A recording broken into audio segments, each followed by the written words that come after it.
اور یہ جو فرمایا گیا کہ ان راتوں میں عبادت کرنے والے کا دل مردہ نہیں ہوگا، اس کا مطلب یہ ہے کہ قیامت کے دن جب ہر طرف خوف و ہراس اور دہشت اور گھبراہٹ پھیلی ہوگی، لوگ بدحواس اور مدہوش ہوں گے اور خوف کے مارے ان کی نشے کی جیسی حالت ہو جائے گی، حالانکہ انہیں کوئی نشہ نہیں ہوگا۔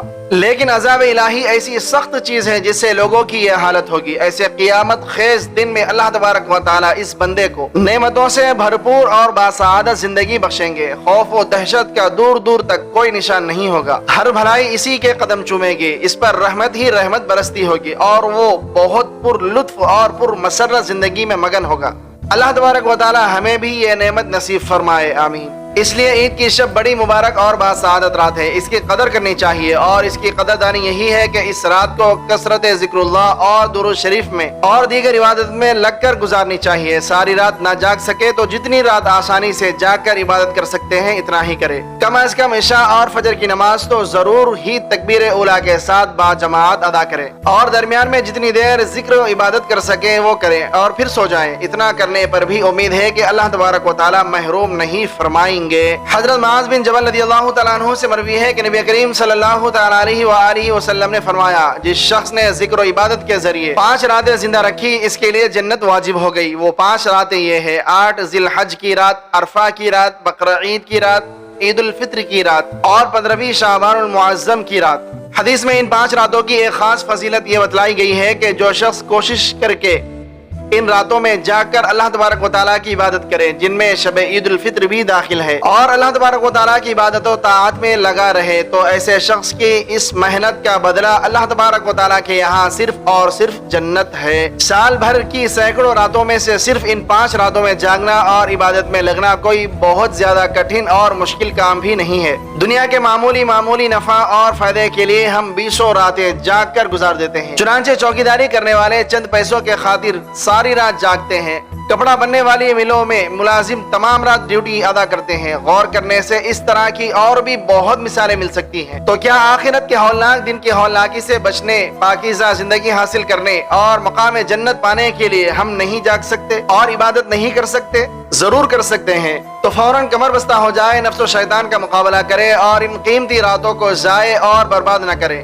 ذکر و تسبیح، عبادت و طاعت اور دیگر کارہائے خیر سے جہاں تک ہو سکے ان مبارک راتوں کو زندہ رکھیں۔ اور پھر جب عید الفطر کی رات ہوتی ہے تو اس کا نام آسمانوں پر لیلۃ الجائزہ، انعام کی رات سے لیا جاتا ہے، اور جب عید کی صبح ہوتی ہے تو اللہ تبارک و تعالیٰ فرشتوں کو تمام شہروں میں بھیجتے ہیں۔ وہ زمین پر اتر کر تمام گلیوں اور راستوں کے سروں پر کھڑے ہو جاتے ہیں، اور ایسی آواز سے جس کو جنات اور انسان کے سوا ہر مخلوق سنتی ہے، پکارتے رہتے ہیں کہ اے محمد صلی اللہ تعالیٰ علیہ وآلہ وسلم کی امت، اس رب کریم کی درگاہ کی طرف چلو جو بہت زیادہ عطا کرنے والا ہے اور بڑے بڑے قصور معاف کرنے والا ہے۔ پھر جب لوگ عیدگاہ کی طرف چلتے ہیں تو اللہ تبارک و تعالیٰ فرشتوں سے دریافت فرماتے ہیں کہ کیا بدلہ ہے اس مزدور کا جو اپنا کام پورا کر چکا ہو۔ وہ عرض کرتے ہیں کہ ہمارے معبود اور ہمارے مالک، اس کا بدلہ یہی ہے کہ ان کی مزدوری پوری دے دی جائے۔ تو اللہ تبارک و تعالیٰ ارشاد فرماتے ہیں کہ اے فرشتوں، میں تمہیں گواہ بناتا ہوں کہ میں نے ان کو رمضان کے روزوں اور تراویح کے بدلے میں اپنی رضا اور مغفرت عطا کر دی ہے۔ اور بندوں سے خطاب فرما کر ارشاد ہوتا ہے کہ اے میرے بندو، مجھ سے مانگو، میری عزت کی قسم، میری جلال کی قسم، آج کے دن اپنے اس اجتماع میں مجھ سے اپنی آخرت کے بارے میں جو سوال کرو گے عطا کروں گا، اور دنیا کے بارے میں جو سوال کرو گے اس میں تمہاری مصلحت پر نظر کروں گا۔ میری عزت کی قسم، جب تک تم میرا خیال رکھو گے میں تمہاری لغزشوں پر ستاری کرتا رہوں گا اور ان کو چھپاتا رہوں گا۔ میری عزت کی قسم اور میرے جلال کی قسم، میں تمہیں مجرموں اور کافروں کے سامنے رسوا نہیں کروں گا۔ بس اب بخشے بخشائے اپنے گھروں کو لوٹ جاؤ، تم نے مجھے راضی کر دیا اور میں تم سے راضی ہو گیا۔ بس فرشتے اس اجر و ثواب کو دیکھ کر جو اس امت کو عید الفطر کے دن ملتا ہے خوشیاں مناتے ہیں اور کھل جاتے ہیں۔ ان احادیث سے معلوم ہوا کہ عید الفطر کی شب اور اس کا دن انعامات الہی کی وصولی اور اللہ تبارک و تعالیٰ کی خوشنودی حاصل کرنے کا مبارک دن ہے۔ عید کا دن بے حد مبارک دن ہے، اس کو مغفرت کا دن بھی کہا گیا۔ اس دن اللہ تبارک و تعالیٰ کی طرف سے مغفرت عام ہوتی ہے۔ ایک حدیث میں ہے کہ عید کے دن 3 نعمتیں اللہ تبارک و تعالیٰ کی طرف سے بندگان مومن کو حاصل ہوتی ہے۔ پہلی نعمت مغفرت عامہ، یعنی تمام مومنین کی مغفرت کر دی جاتی ہے۔ دوسری نعمت نظر کرم، یعنی اللہ تبارک و تعالیٰ اپنے مومن بندوں پر ایک نظر کرم ڈالتے ہیں جس سے بندوں کو خیر ہی خیر حاصل ہوتی ہے۔ تیسری نعمت مہمانی، یعنی آج روزہ رکھنا حرام ہے، کھاؤ اور کھلاؤ۔ اور شریعت کی حدود میں رہ کر ہر طرح کی خوشی منانے کی اجازت ہے۔ اور ایک روایت میں ہے کہ تیسری نعمت قبولیت دعا ہے، یعنی بندے مومن کی دعا قبول کی جاتی ہے، اسی لیے اپنے اور اپنے اہل و عیال اور بیوی بچوں کے لیے خاص طور پر دعا کی جاتی ہے۔ ایسے خاص موقع پر تمام مسلمانوں کے لیے دعا کرنا چاہیے۔ عید کے دن مسلمانوں کے اجتماع کا یہ پیغام ہے، ہر مسلمان اپنے کردار و عمل سے اسلام کی سچائی اور صداقت پر گواہی دے۔ ہر مسلمان عید کے بعد اپنی گزشتہ زندگی کا جائزہ لے، اس کا احتساب کرے اور آئندہ اپنی زندگی تعلیمات اسلامی کے مطابق گزارنے کا اللہ تبارک و تعالیٰ سے سچا عہد کرے۔ ہم خلوص دل اور خلوص نیت سے رمضان المبارک کی بے پناہ رحمتوں اور برکتوں سے فیضاب ہونے کے بعد آج عید الفطر کی تقریب کے اس روح پرور ماحول میں خدائے ذوالجلال و بزرگ و برتر کے حضور اس بات کا دل سے اقرار کرے کہ آج سے ہمارا عمل اور ہمارا جو بھی قدم اٹھے گا وہ اسلام کی سربلندی اور ملی اتحاد و اتفاق کے لیے ہوگا۔ ہم دنیا میں حق کے علم بردار اور باطل کو مٹانے والے بنیں گے۔ اللہ تبارک و تعالی ہمیں اس بات کی توفیق مرحمت فرمائے، آمین۔